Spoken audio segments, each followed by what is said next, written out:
मैं आप लोगों का एक नया चैप्टर स्टार्ट करने वाला हूँ जिसका नाम क्या है, electromagnetic induction, sorry electromagnetic wave. अक्सर हमारे मन में क्वेश्चन होता होगा कि ये मोबाइल वगैरह इस वर्क कैसे करते हैं विदाउट वायर, ये हमारी बातें मिलियंस किलोमीटर्स तक की क्या होती हैं, दूर पहुंच जाती हैं, तो उसका फंक्शन क्या है और ये किस प्रोसेस से होती हैं। तो एक वेव होती है बेटा, जिसे हम क्या बोलते हैं, इलेक्ट्रोमैग्नेटिक वेव। और इलेक्ट्रोमैग्नेटिक वेव के थ्रू ये सारे सिग्नल्स जो हमारे टीवी सिग्नल्स होते हैं, मोबाइल सिग्नल्स या अदर इंस्ट्रूमेंट्स के, ठीक है, जो वायरलेस कनेक्शन पर बेस्ड होते हैं, वो भेजे ही किससे जाते हैं, इलेक्ट्रोमैग्नेटिक वेव्स के थ्रू भेजे जाते हैं। तो इस चैप्टर में हमें डिस्कस करना है अबाउट इलेक्ट्रोमैग्नेटिक वेव्स कि इलेक्ट्रोमैग्नेटिक वेव होती क्या है, इनकी कैरेक्टरिस्टिक्स क्या हैं, ठीक है, और ये कैसे डिराइव हुई, इन सब के बारे में। और कुछ हम अदर इलेक्ट्रोमैग्नेटिक रेडिएशंस के बारे में जानेंगे, जैसे gamma radiation, radio waves and X rays, ये सारी चीजें हम डिस्कस करेंगे इस क्लास में। तो टाइम को न लॉस करते हुए हमें सबसे पहले जानना होगा अबाउट का displacement current. Displacement current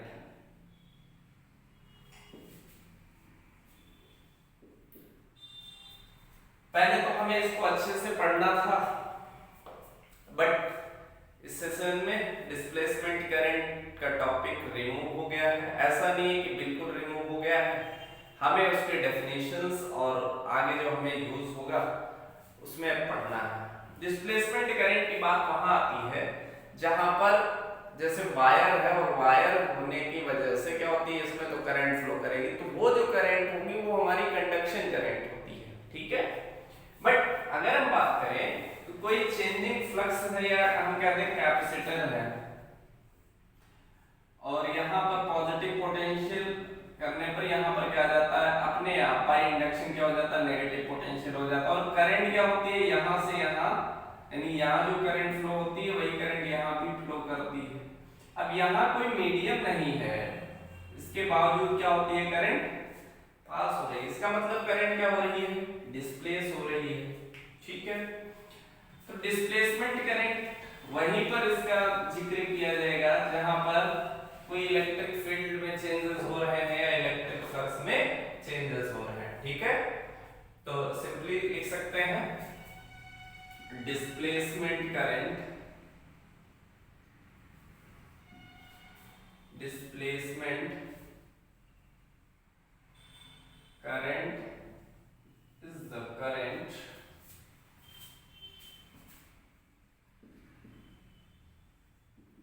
which comes into play, which comes into play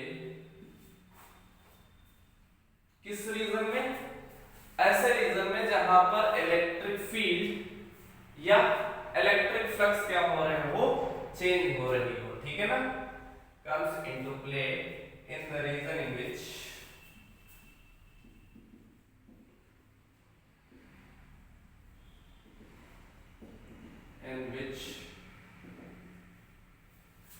किसमें, इलेक्ट्रिक फील्ड जिसमें चेंज हो रहे हैं, in which इलेक्ट्रिक फील्ड,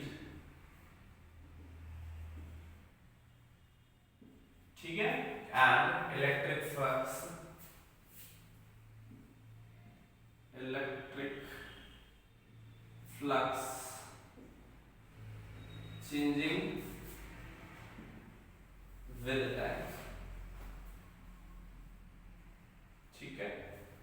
यानी यहां पर अगर हम आईडी को डिफाइन करेंगे तो ये फॉर्मूला होता है डी फाई ई अपॉन में डी टी एप्सिलॉन नॉट, ये फॉर्मूला होता है डिस्प्लेसमेंट करंट। तो हम इसको ऐसे भी डिफाइन कर सकते हैं, the rate of change of flux with time is known as what, displacement current. तो इसका एक और डेफिनेशन हम लिख लेते हैं, रेट ऑफ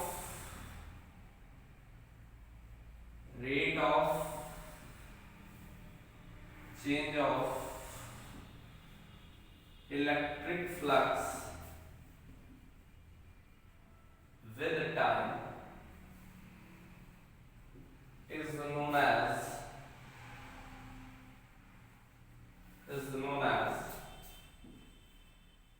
displacement current। ठीक है, ID is equal to epsilon naught d phi e upon dt। ठीक है, और यहां से एम्पियर सर्किटल भी मॉडिफाई हो जाता है कि अगर कोई सर्किट में कैपेसिटर इन्वॉल्व है तो वहां पर कंडक्शन करंट के साथ साथ क्या होती है, डिस्प्लेसमेंट करंट होती है। ठीक है ना, आगे लिख लेना है एम्पियर सर्किटल लॉ। क्या था एम्पियर सर्किटल लॉ, आप लोगों को याद होगा, B dot dl is equal to mu naught I होता था, वो क्या हो गया, मॉडिफाई हो गया, क्या बन गया, ampere circuital law modified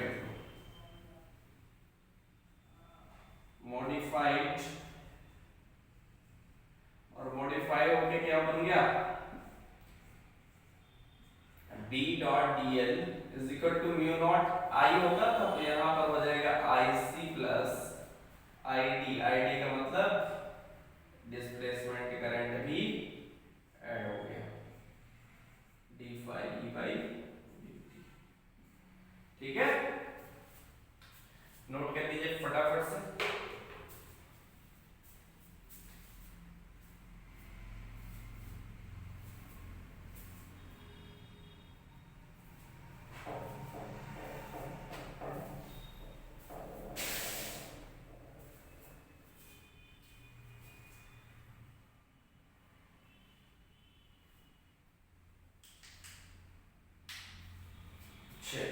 next reading कर लिए मैक्सवेल्स इक्वेशन। तो भाई बहुत अच्छे प्लेयर हैं हमारे ग्लेन मैक्सवेल, लेकिन वो वाले नहीं है, आप लोग इतने ज्यादा खुश मत होना। मैक्सवेल के साइंटिस्ट थे, पहले तो हम हेडिंग डालते हैं मैक्सवेल्स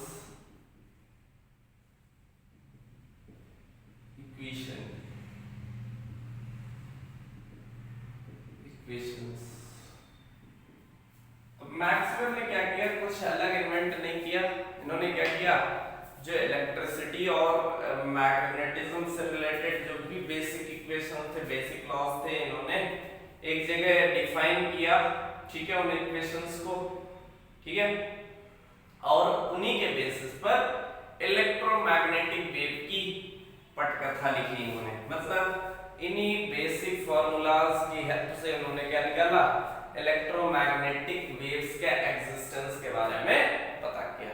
ठीक है ना, तो सिंपल सा इलेक्ट्रोमैग्नेटिक वेव्स क्या है, basic equations of electricity and magnetism.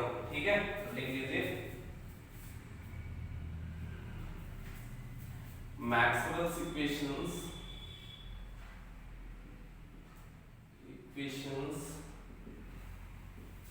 are the basic laws of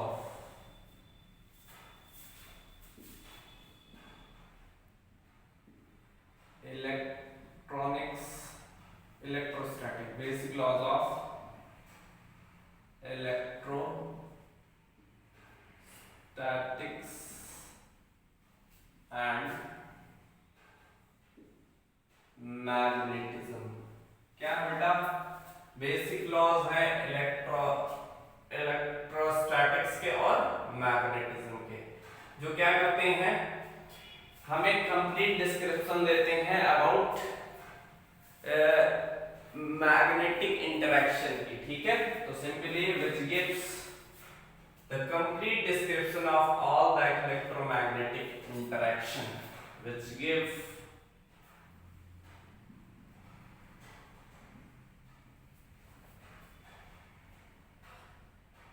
description which gives complete description which give description of all electromagnetic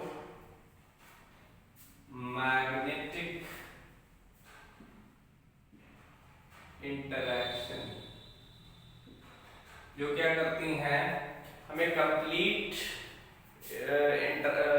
description provide करती हैं किसके लिए इलेक्ट्रोमैग्नेटिक इंटरैक्शन के लिए ठीक है ना चलिए तो देयर आर फोर बेस जो मैक्सवेल इक्वेशन है वो कितनी है फोर इक्वेशंस है तो हम बारी बारी करके पढ़ेंगे आगे लिख लेते हैं there are four Maxwell's equation पहला लिखते हैं जो पहला हमने पढ़ा है स्टार्टिंग में याद करिए इलेक्ट्रोस्टैटिक्स में फर्स्ट पढ़ा है हमने गॉस लॉ ऑफ इलेक्ट्रोस्टैटिक्स तो वही क्या है मैक्सवेल की फर्स्ट इक्वेशन तो फर्स्ट हेडिंग डाल लीजिए गॉस लॉ ऑफ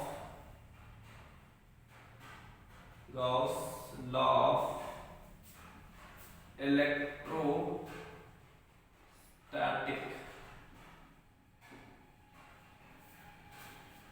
और ये हम क्या कहता है कि flux through any closed surface is equal to the q 1/epsilon naught times of the total charge enclosed by the surface लिख सकते हैं तो simply this law states that flux through any closed surface is equal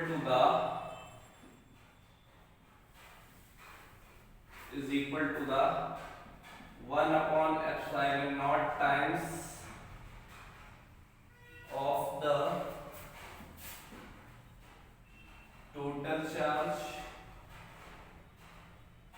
या net charge जिसे हम क्यों not लिखते हैं total charge enclosed by the surface ठीक है याद रखो यहाँ पर हमने phi is equal to लिखा था q/epsilon naught और हमने ये भी बताया था कि फ्लक्स को हम क्या लिख सकते हैं E डॉट ds भी लिख सकते हैं क्या लिख सकते हैं E डॉट ds दोनों की बात एक ही है तो यहाँ पर हम phi ना लिख करके E डॉट ds लिखेंगे फ्लक्स को ठीक है ना integral of E dot ds integral of E dot ds closed surface है तो E डॉट ds हो जाएगा q/epsilon naught और यही क्या है मैक्सवेल फर्स्ट इक्वेशन है this is the first equation this is the first Maxwell's equation इसे क्या बोलेंगे first equation first Maxwell equation ठीक है फटाफट से नोट कर लीजिए फिर ऊपर काम मिटाते हैं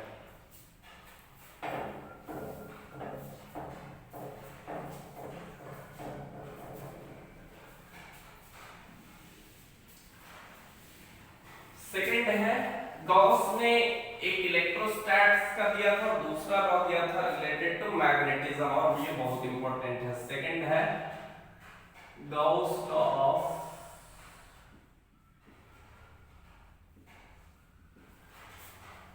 मैग्नेटिज्म बहुत इंपॉर्टेंट है सो मोस्ट इंपॉर्टेंट ये क्या कहता है कि अगर मैग्नेटिक फ्लक्स किसी क्लोज्ड सरफेस के थ्रू निकलेगा ठीक है तो क्लोज्ड सरफेस के थ्रू जो मैग्नेटिक फ्लक्स होगा वो जीरो होगा इसका मतलब ये है कि जितना मैग्नेटिक फ्लक्स बाहर जाएगा उतना ही मैग्नेटिक फ्लक्स अंदर जाना चाहिए, क्योंकि आपने पढ़ा है कि मैग्नेट के लिए दो पोल होने जरूरी है, नॉर्थ साउथ। और नॉर्थ से निकलेगा मैग्नेटिक फ्लक्स तो ऑब्वियसली एंटर तो करना ही होगा। समझ में आई बात कि नहीं? तो इसीलिए बताया कि अगर फ्लक्स की बात करें हम किसी क्लोज्ड सरफेस से, तो किसी क्लोज सरफेस से जो मैग्नेटिक फ्लक्स होगा वो जीरो होगा। और यही लॉ जो है एविडेंस है कि यूनिवर्स में मैग्नेटिक मोनोपोल पॉसिबल नहीं। ठीक है, तो लिख लीजिए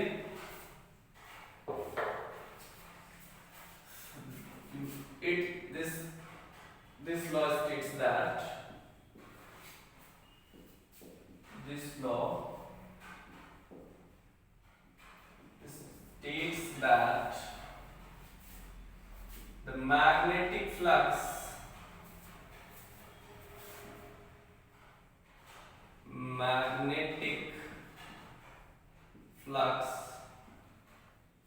through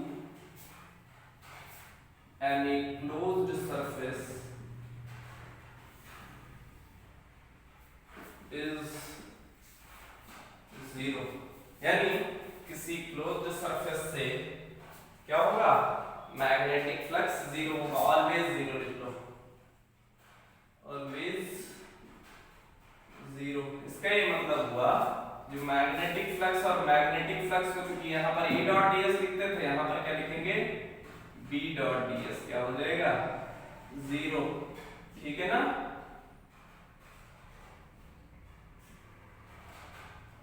ठीक,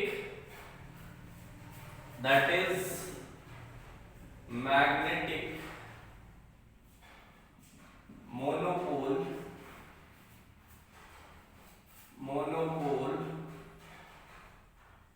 does not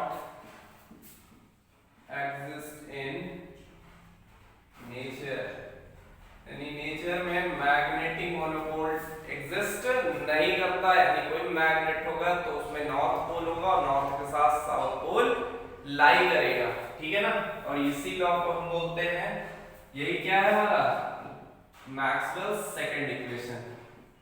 this is second Maxwell's second equation. इसे हम क्या बोलेंगे, मैक्सवेल की सेकंड इक्वेशन। फटाफट से नोट कर लीजिए इसको।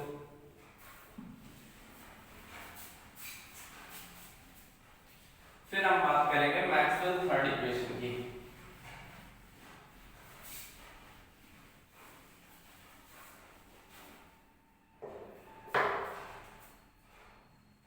थर्ड, और थर्ड क्या है हमारा, फैराडे लॉ पढ़ चुके हैं। फैराडे में जो ईएमएफ का लॉ था वही है हमारा मैक्सवेल की थर्ड इक्वेशन। तो Faraday's law of electromagnetic induction, Faraday's law of electromagnetic induction. Faraday's law of electromagnetic induction, चलिए देखते हैं। तो simply this law states that, क्या होता था इलेक्ट्रोमैग्नेटिक इंडक्शन की, जब किसी, ठीक है, चेंजिंग मैग्नेटिक फील्ड में किसी को लाया जाता था, किसी कंडक्टर को लाया जाता था या उसके करंट में चेंज किया जाता था, तो क्या होता था, उसी कॉइल में एक ईएमएफ इंड्यूस होता था जिसे हम इलेक्ट्रोमैग्नेटिक इंडक्शन बोलते थे। ठीक है ना? और वो किसके इक्विवेलेंट होता था, rate of change of flux के इक्विवेलेंट होता था। तो आगे लिख लेते हैं, the rate of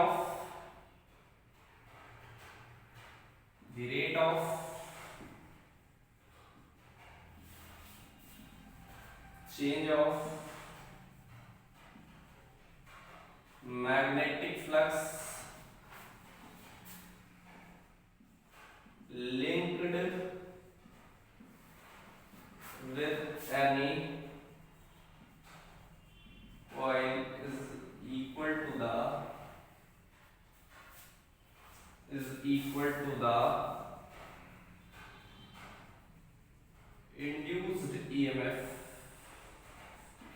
is equal to the induced EMF. और ईएमएफ को बेटा हम वहां तो ई से लिखे थे, यहां लिखेंगे ई डॉट डीएल।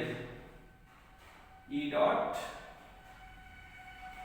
डीएल हो जाएगा किसके, D phi B by D T के, ठीक है ना।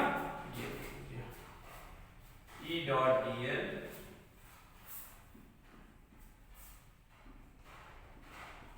इज इक्वल टू हो जाएगा D phi B by D T के, ठीक है। Negative rate of change of होता था, तो आगे लिख लेते हैं। This is Maxwell's third equation,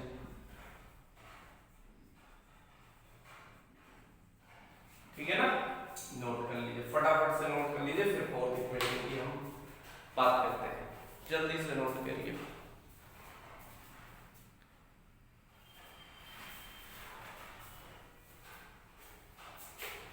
तो इसमें हमने कहा गॉस लॉ ऑफ मैग्नेटिज्म बहुत इंपॉर्टेंट है, इसको अच्छे से पढ़ लीजिएगा।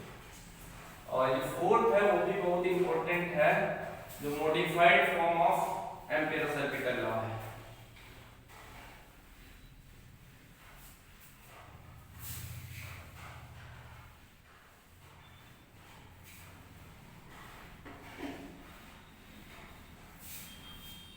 चलिए देखते हैं। फोर्थ है ampere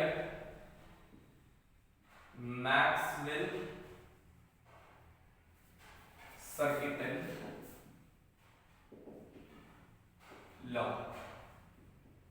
ampere Maxwell circuital law या modified form of Ampere circuital law, कुछ भी लिख सकते हैं, ठीक है ना। Plus modified form of ampere circuital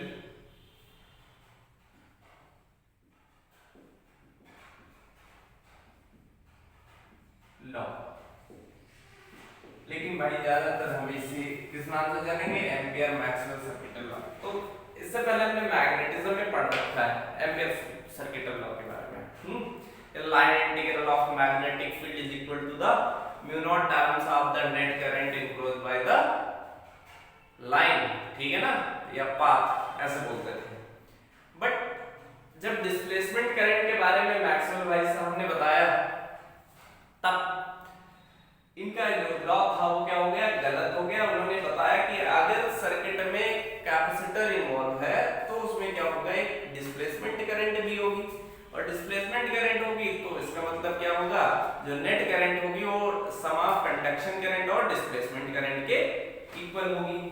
तो इसलिए उन्होंने क्या किया, मॉडिफाई किया मैक्सवेल ने, और फिर एम्पियर से कहा कि तुम्हारा लॉ केवल तुम्हारा नहीं रहा, इसमें हक हमारा भी हो गया, और इसी से क्या नाम पड़ गया है, एम्पियर मैक्सवेल सर्किटल लॉ, ठीक है ना।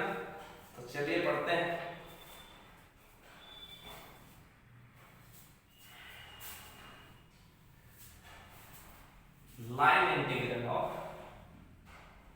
line integral of magnetic field is equal to the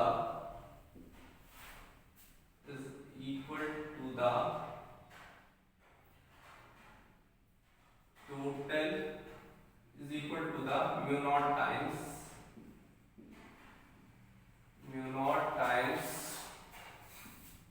of the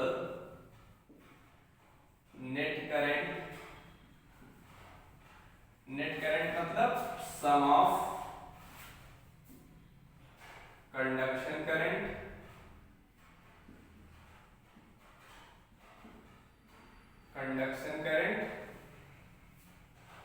and displacement current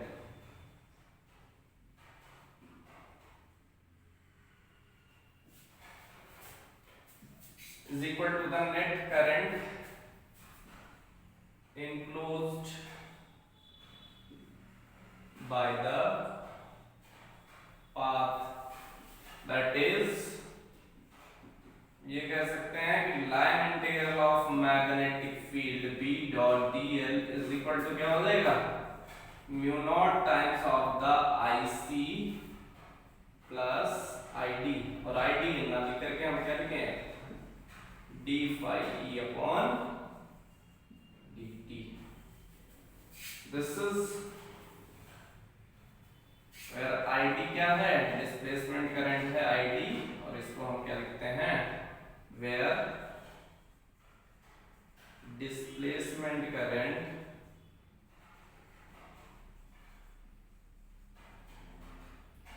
displacement